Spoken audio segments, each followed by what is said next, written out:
ॐ श्री गणेशाय नमः। ॐ श्री हनुमते नमः। ॐ पंचमुखी हनुमते नमः। पंचवक्त्रं महाभीमं त्रिनेत्रं च महाबलं सिंहिका गर्भसम्भूतं हनुमन्तं नमाम्यहम्। ॐ हं हनुमते रक्ष रक्ष सर्वतो माम्।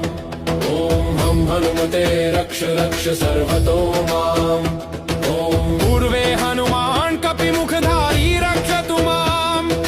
दक्षिणे नारसिंह वपुर्मान् सदा पातु।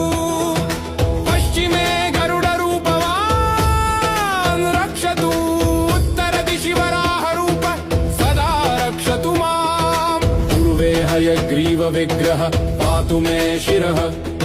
अधस्तात् ब्रह्मास्त्ररूप पातु पादयुग्म।